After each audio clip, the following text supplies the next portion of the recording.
문화와 관련된 모든 정보를 풀어보는 문화 이 수다 시간입니다.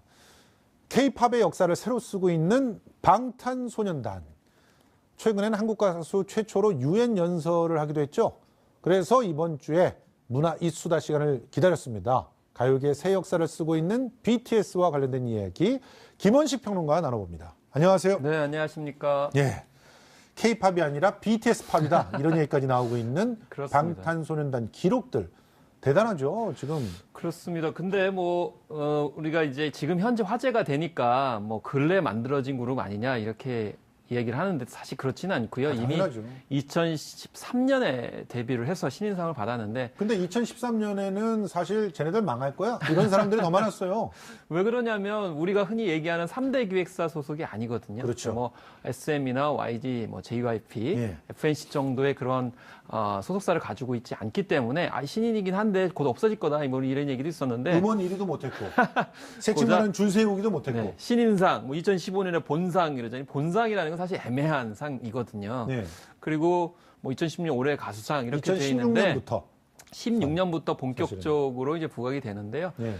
사실 10대 후반부터 해서 지금 현재 20대 초반까지의 이 어떤 정서를 잘 표현하고 있는 예. 그런데 앨범도 그렇게 내요. 예를 들면 처음에 데뷔 앨범 같은 경우도 학교 3부작 시리즈, 예. 화양연화 2부작 시리즈, 예. 이번에 이제 러브 요셀프 3부작 이렇게 예. 주로 스토리텔링에 기반한 부작 시리즈를 마련해서. 러브 요셀프가 3부작이었나요? 네, 그렇습니다. 기승전결 이렇게 나오지 않았나요? 기는 없어요.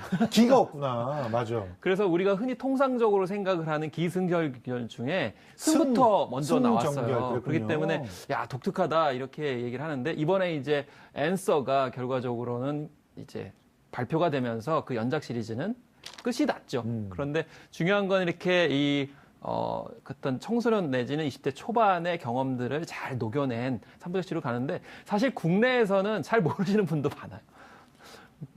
왜냐하면 이 대형 기획사 중심으로 해가지고 홍보를 많이 해야 되는데 홍보를 하지 못한 거예요. 쉽게 말해서 옛날에는 예능이나 이런 데서 안 불러줬었잖아요. 그렇습니다. 네. 사실 부르지도 않고요. 실제로 불렀다 처음에는 또 지금도 안 불러요. 지금 불렀을 때 처음에 리더가 그 랩몬스터잖아요. 네, 그렇죠. RM.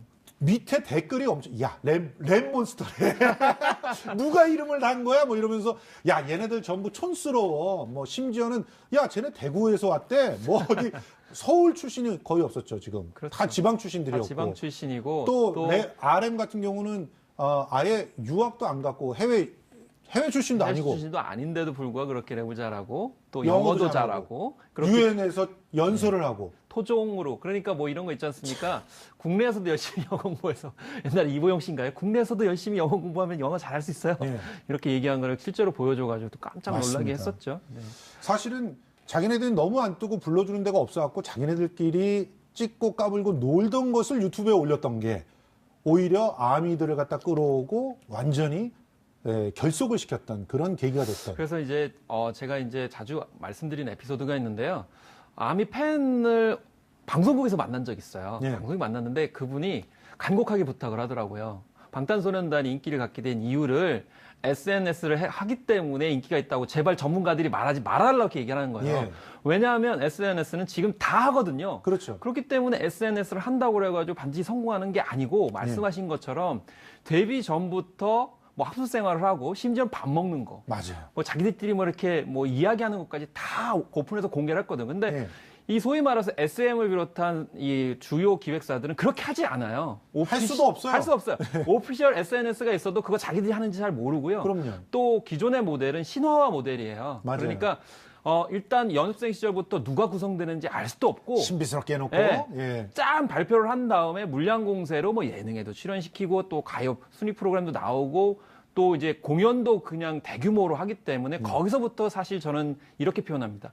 사육당하는 거거든요. 그렇죠. 사람들이 반복 노출 효과 때문에. 신들로 사육당한다는 게 이게 굉장히 아이러니한 얘기죠. 그래서 요즘의 트렌드는 사실 YG 같은 경우도 어떤 특정 케이블 채널을 통해 가지고 멤버를 구성하는 이유가 거기에 팬들을 참여시키는 거거든요. 네. 마찬가지로 방탄소년단이 이렇게 대규모 어떤 그룹으로 세계적인 인기를 끌게 된 것은 바로 팬들, 아미를 적극적으로 끌어들이면서 일종의 우리가 흔히 얘기하는 것처럼 참여시키고 키워가는 성취하는 맛, 이거를 같이 상호 소통을 했기 때문에 탄탄한 그 지지자가 되는 그런 과정들에 좀 주목을 해볼 필요가 있고 이거는 아이돌의 기존 판도를 완전히 바꾸는 것이고 맞습니다. 마케팅 측면에서도 교과서를 새로 써야 되는 새로 써야 되죠. 그런 사실상. 이제 기록들을 낳고 있는 거죠. 그런데 우리나라 대형 기획사들은 이런 걸 엄두를 못 낼 것 같아요. 할 왜냐하면 수가 없어요. 지금 이들 같은 경우는 돈도 없었고 네. 자기를 알릴 수 있는 방법도 없었고 불러주는 방송사도 없었고 그러다 보니까 우리끼리 나를 이해해주는 사람들이라도 모아놓고 SNS에서 놀자 이러다가 그게 그 SNS에서 처음 이들을 발굴한 어떻게 보면은 팬들이 네. 스스로가 프로듀서가 돼가지고 이들을 띄운 거 아닙니까?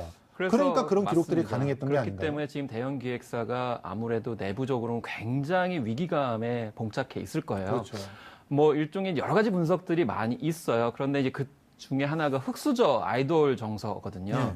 그러니까 많은 팬들이 그런 얘기를 합니다. 아까 처음에 말씀하셨듯이 우리 언제 없어질지 몰라 라고 이렇게 정말 솔직하게 얘기를 했던 거거든요. 예, 예. 그런 점들이 일종의 지금 현재 청년 가능성을 건드린 거죠. 맞아요. 왜냐하면 지금 미취업에다가 뭐 고용 불안 이런 거에 시달리고 있고 미래가 암울하기 때문에 예. 아니 대부분 아이돌 하면 미래가 뭐 예를 들면 대형 기획사 같은 화려해야 경우는 되는데. 2, 3년만 하면 예. 그냥 세계적인 스타가 그냥 되는 예. 거예요. 자기의 능력과는 상관없이. 근데 이 친구들은 자기 능력도 있고 정말 음악성도 뛰어남에도 불구하고 대형 기획사가 아니고 열심히 함에도 곧 사라진다고 하니까 마치 자기의 이야기인 것처럼 맞아요. 느껴지니까 최소한 방탄소년단 성공시켜야 되겠다. 이런 지인가를 가지고 있는 측면들은 인정을 받아야 된다. 이렇게 얘기한 거고요. 사실 또 방탄소년단 이름에도 스토리가 있잖아요. 그렇죠. 대부분 이제 방탕이라고 잘못 발음할 수도 있는데 여기서 방탄은 누구를 지켜주기 위한 방탄복을 뜻합니다. 그러니까 이 10대 혹은 20대의 젊은이들, 특히 세계적인 어떤 글로벌한 젊은 세대를 모두 다 대변을 하겠다. 그러니까 뭐 아미 같은 경우에도 거꾸로 그러면 우리는 방탄소년단을 지켜주는 군대, 아미가 되겠다라고 얘기를 하니까 서로 상호 시너지 효과를 내서 탄탄한 입지를 갖게 되고 방탄소년단은 틈만 나면 우리가 있게 된 것은 아미가 있기 때문이다. 예. 이렇게 이야기하는 여가 뭐 이런 과정이 있었기 때문이라고 볼 수 있는 거죠. 그러다 보니까 이들은 보면은 자체 성장들을 계속 하는 것 같아요. 초기에는 굉장히 좀 뭐랄까 문지아 컨셉의 그런 가사들도 많았고 그래서 뭐 여혐 네. 오해에도 시달리기도 했고 네. 실제로 그런 가사들을 아직까지도 이들을 괴롭히고 있는데 계속적으로 가사가 사회에 대해서 같이 얘기하고 특히 그렇습니다. 젊고 아파하는 청춘들과 함께 나누는 그런 가사들이 막 계속 네. 늘어나면서 이제는 자기 스스로를 사랑하라는 얘기로 유엔 연설까지 하게 된 거 아니에요. 그게 이제 자기 조직화, 자기 진화라고 하는 건데 생각해 보면 청소년 시기는 사실 도전하는 거죠. 그렇죠. 그러면서 좌충우돌하기도 하고요. 맞아요. 근데 이제 그 뜻이 뭐 자기의 이익을 편취하기 위해서 범죄를 저지르는 것이 아니고 네. 고민과 방황을 하는 와중에 말씀하신 이제 가사들은 나올 수가 있어요. 근데 네. 방시혁 프로듀서가 그런 얘기를 했어요. 자기는 처음에 소위 말해서 초기 세팅만 했다는 거죠. 예. 그런 다음에 간섭을 이제 하지 않고 자기 스스로 진화하도록 내버려뒀다 이렇게 예. 얘기하거든요.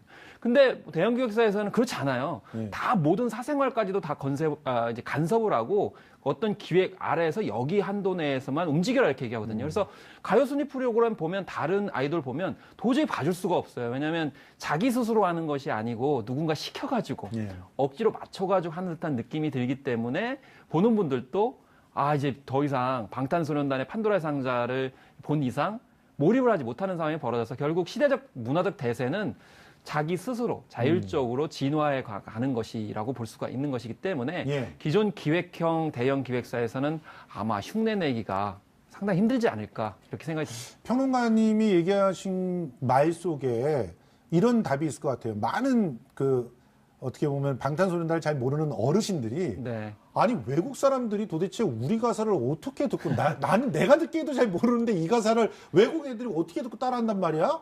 이렇게 질문을 하는데 네. 그 질문에 대한 답이 거기 있는 것 같아요. 거기에 좀 한 가지 더 덧붙여서 말씀을 드리면 대개 이제 우리가 음악을 연구할 때 특히 이제 국문학 출신 연구자들이 그렇게 연구해요. 다 맞아요. 가사 분석해가지고. 예, 예. 그런데 음악을 들을 때 사실은 가사 자체로 듣는 거는 어떻게 보면 좀 약간 좁은 범위이고요.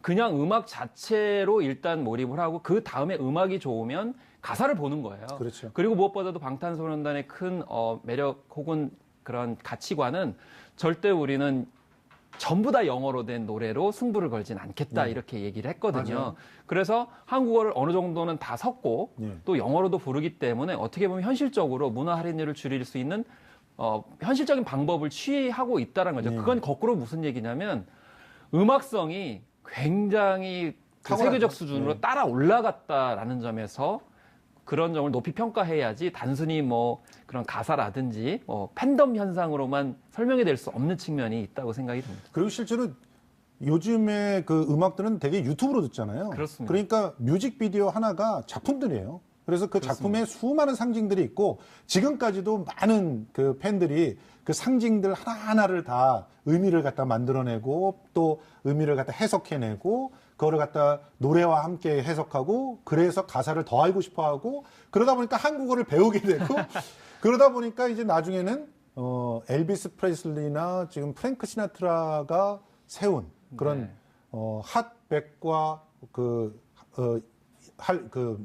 빌보드 빌보드 200. 200을 동시에 막 네. 진입시키는 그런 일들을 두 번이나 해냈잖아요. 그래서 제가 좀 에피소드가 있는데 어떤 가수분께서 이런 말씀을 하시는 거예요. 아이고 빌보드에 여러 가지 차트가 있는데 뭐 여러 가지 차트에서 순위에 오르는 건 뭐 다른 가수도 요즘에 다 하자 그래서 빌보드 200입니다. 그랬더니 빌보드 200? 와 200은 그거 대단한 건데. 앨범 차트예요. 예, 네. 앨범을 실제로 사는 거죠. 근데 그 그렇죠. 앨범을 사는 주체가 한국 팬들이 가서 사는 게 아니고 외국 사람. 유럽이나 그러니까 이게 인종으로 얘기하면 백인 아니면 흑인 네. 심지어는 히스패닉 뭐 이런 다양한 인종들의 사람이 산다는 거죠. 심지어는 최근에 뉴욕 공연이 있었는데 거기에 캠핑 팬들이 등장했어요. 아, 난리가 났어요. 공연을 하기 위해서 전날부터 캠핑하면서 맞아요. 거기서 하는 거죠. 그런데 그 팬들이 아시아 계통이 아니고요. 네. 백인들이었다라는 거예요. 예, 그렇기 맞습니다. 때문에 빌보드 200까지 올라갔다는 것은 결국에는 그만큼 음악성을 인정받았고 무엇보다도 이제 착각을 이제 뭐 맺혀서 많이 심어주는데 빌보드에서 높이 평가하는 것은 1, 2, 3위가 아니고요. 예. 차트에 얼마나 오래 남아 있는가예요. 그렇죠. 그래서 이 러브 요셀프 3부작 시리즈는 세 개가 모두 다 빌보드 200에 올라갔고요. 지금 그렇죠. 예, 심지어는 빌보드 승하가 같은 경우는 1년 동안 예. 1년 동안 그 차트 안에 남아 있었고 그렇기 때문에 어느 날 한순간 나와가지고 뭐 1위하고 뭐 금메달처럼 그렇게 하는 것이 아니고 오랫동안 팬들의 사랑을 받고 빌보드 차트 안에 유지하고 있었다라는 것은 실체가 그만큼 있다라고 이제 볼 수가 있는 거죠.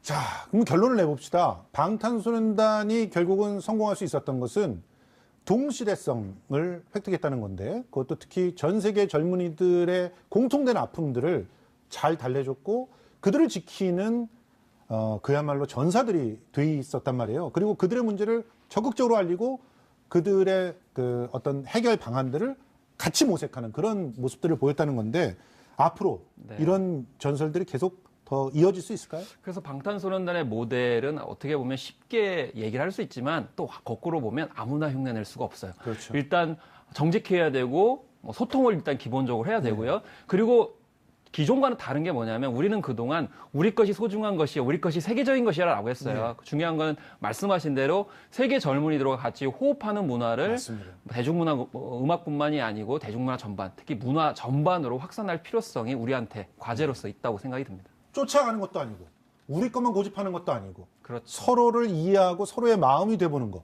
거기서부터 방탄소년단의 성공 비결이 있지 않았나? 그렇죠. 상호 소통과 그렇습니다. 상호 협력, 예. 같이 동반자적이었던 정서들이 굉장히 중요할 것 같습니다. 네, 지금까지 김호식 평론가와 함께해봤습니다. 고맙습니다. 네, 감사합니다.